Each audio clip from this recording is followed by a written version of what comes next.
making some tapes for exposed spine sewing.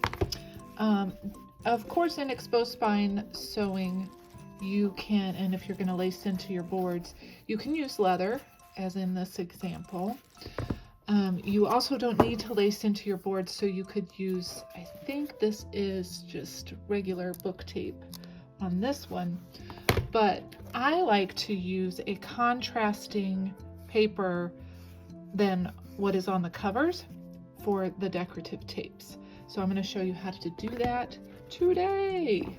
You are going to need some crash, also known as mull, some scissors, an X-Acto, your bone folder, maybe a spatula, a ruler, some PVA or another kind of adhesive, a pencil, and some decorative paper. For your decorative paper, you're going to want to make sure that the grain will run parallel to the spine. And on this, I have it cut so that I can make my tape be about this big and wrap it around. You also want to measure on your book how far into the covers you want to weave.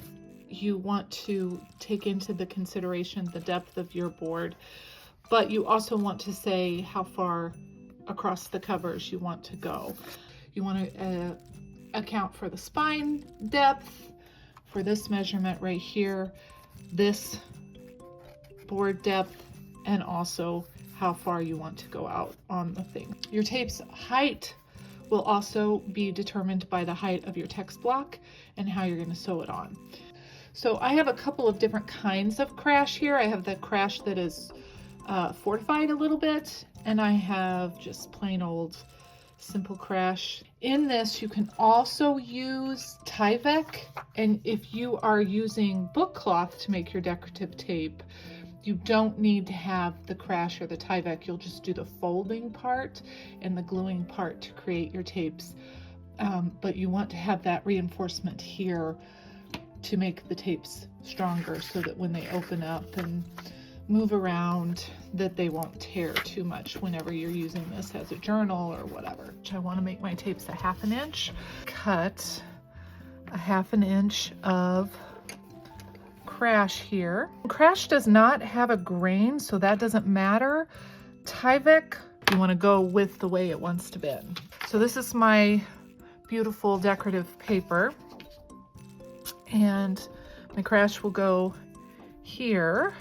Let's say I want my tapes to be 4 inches. 1, 2, 3, 4.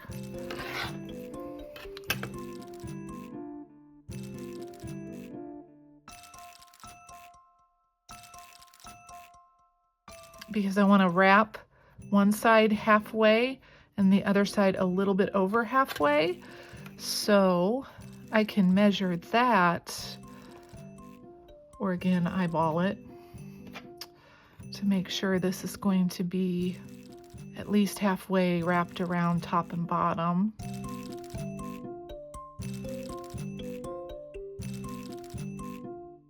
There's my one tape, and then I can make the other one.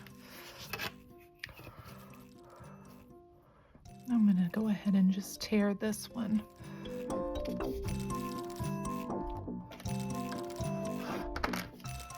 Okay, so then I'm gonna just lay this on here, put a little bit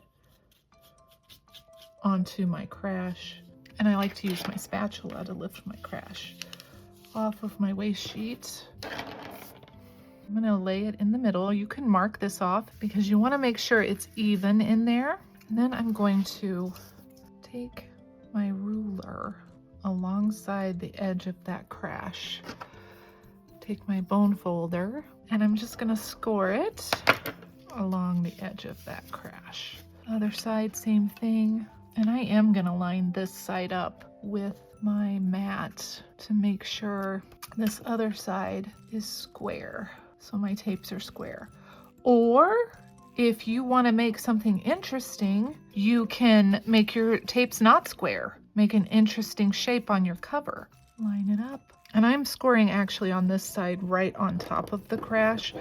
So it's going to bend a little bit of the crash too. I don't want to press it too much down because I don't want it to glue down just yet. I just want it to have this shape right now. So now on the corners, I'm going to do an angled corner from this part right here. I'm going to angle out, and then just slightly on those two, as if I were making box corner or a corner on my case. You're not going to see this at all. And then with this one, I'm going to come in slightly as well.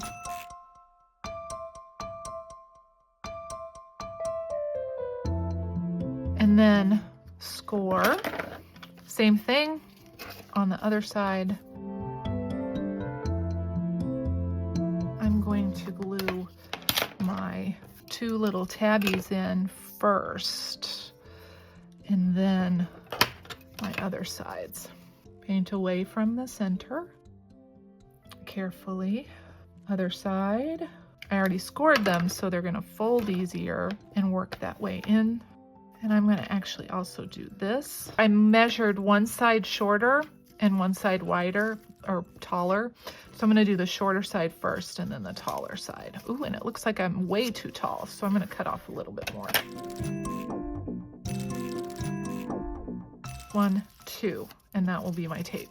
PVA it or wheat paste or whatever. And I'm just doing it on the wraparound. I don't have to add any to the crash part.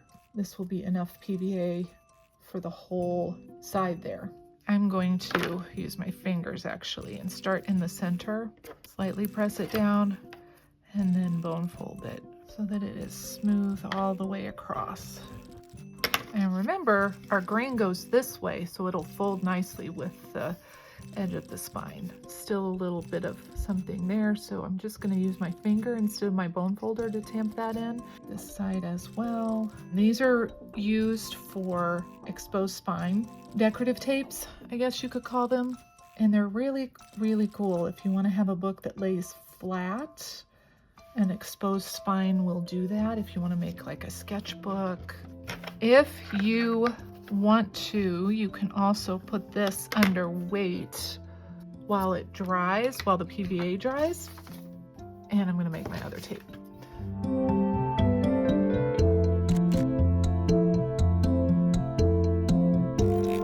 If you are going to sew your book, your text block onto your tapes, you're going to want to get a board to score your tapes right here to fold them around so that you can sew your text block.